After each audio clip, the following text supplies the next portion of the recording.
Hi, Becca. So after logging in to our Cengage site, this is your instructor companion site. You'll notice here that I have loaded the McEachern ECON micro book. To access the macro book, you simply use this drop down and you can see I've added both for you. So this site will enable you to preview any online content for any Cengage text. So you're welcome to take a look at any resources we have for all of our books. To access the online accompaniment for Econ Micro, you simply click on this link right here. But before I get to that, I want to highlight that we have our instructor companion site where you can access the test bank, PowerPoint instructor manual, and more for each text. Keep in mind that we have a Blackboard compatible test bank available for this book and for the macro version, which means that you can build exams within Blackboard very easily, creating pools and exams directly within Blackboard. For your face-to-face classes, if you're creating Word doc test banks, you can utilize our software that will help you build your own exams, make your own questions, scramble, and pick and choose your own there. So again, to access the online accompaniment, you simply click here and it does open up into a new window. And now you're seeing everything that the student sees. The student just doesn't see some of the management, the editing tools that we have in here that I'll show you here shortly. So to access parts of the chapter, you simply click on whichever chapter you want to look at. And here, all of these are the A heads within the chapter. They're separated and they're live links. So you can click on these A heads and it'll take you right to, for instance, 4.2, which shifts a demand curve. Notice here that this is highlighting the graphing tutorials and videos that are available within just chapter 4. So it's letting students know they're integrated within the textbook, but for ease of use, they can come back here and access them pretty quickly. So again, you just simply click on a selection. You can, of course, start from the beginning, but here we are in chapter 4.4, and to navigate within the chapter, within the reading, you simply use the arrow and it'll move to the next consecutive page. So note that this is a mirror image of the textbook, so that's nice, so that students would know everything they see in here, all the images and of course the text are all a mirror image of the hard copy. So students have the option to create study tools in here, so they can click in this text here and then rank their understanding of it, write a note to themselves, and then hit done, and it's going to save that highlight. It'll save that for them in their study board, and I'll show you that study board here in a minute. Here we have a key term that's highlighted. Students can click on it and it gives the definition, and then students can say, okay, if this is something that's tricky for me, I'm not really learning or not remembering, I can rank it again and save it towards my study board. So these key terms that are highlighted as well also have flashcards that are tied to them. Before I show you that study board, I wanted to point out that this page for ADA compliance does have the ability to be read to you. So if I click on this, it will start reading the page. Chapter 4. Demand, supply, and Students who have no problem with their vision, though, love this. It gives them an option. They don't necessarily have to read, or they can have a book on tape if there's someone that's a more auditory learner.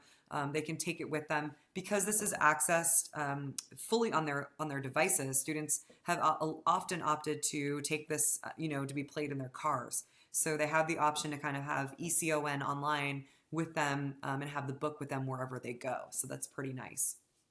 So I've done some of my, I've created study bits, I've highlighted and created some study bits. To go back and study them as a student, I simply click on the study board, and here are all of the study bits that I've created for this text. I can create my own practice quiz based off of my study bits. So it'll allow me to create my own personalized study plan and generate a practice quiz based off of what I ranked, what I need to make sure that I know. So that's pretty nice. It's an easy way for students to organize their notes and study adequately. And then I mentioned here that there's the flashcards that are available in here as well. This concept tracker allows students to keep track of what they've done. So it's like our grade book that's in here. But for you, you'll be able to see whether students have completed their activities, whether they've watched the videos or accessed the ebook. Now, this does integrate into Blackboard. So the concept tracker, although it will show grades, the grades will automatically also sync into Blackboard. So let's go into creating an assignment. So here we are in our calendar. So if you were to be creating this for spring, you simply go to, we'll start maybe in January, and then let's say you wanted to have assignment due on the 26th. You simply click on this plus sign, And then let's add an assessment. So we'll give the assessment a name. And let's say we want it for chapter 1. Here's our due date. If we needed to make any adjustments, we can have that as, we can adjust the due date there. You can adjust the score. You can allow for multiple attempts, and then you can take the highest or the average score.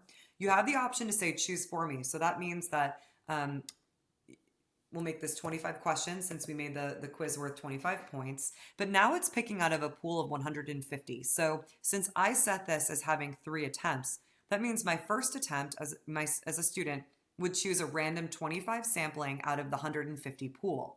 My second attempt would pick a new set of 25 questions. So each attempt would have a different set from that pool. That also means that no 2 students will have the exact same set of questions. If I decide to choose myself, I simply click I will choose, and then you'll see here all of the questions that are available within just chapter 1.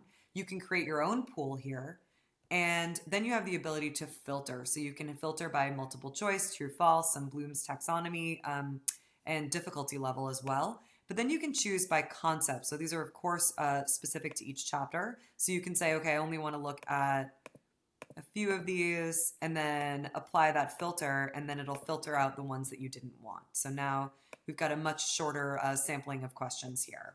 Most of my instructors that I've seen use this program do opt for the having the computer choose for them or the program choose for them. But of course, if you wanted to make sure that you're testing students on specific items, you do have the ability to select your own.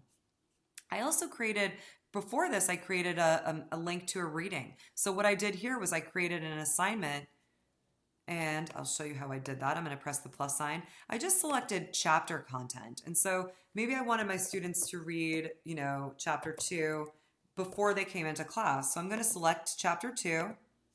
You even have the ability to select parts of chapter 2. So you can say, I just want you to have read a few of chapter 2. Hit save and close, and then students have that notification that they need to have read this part of the chapter before they come into class. Now, note that this is not flowing into any grade book, but of course it does show up in the calendar. You will have access to whether or not they've done it in that assignment calendar. If you have any questions on this, I kind of went through it quickly. Please let me know. I'm here to support you throughout this whole process and full training and help with course setup as well. So I look forward to working with you, Becca. And again, I hope to hear from you soon.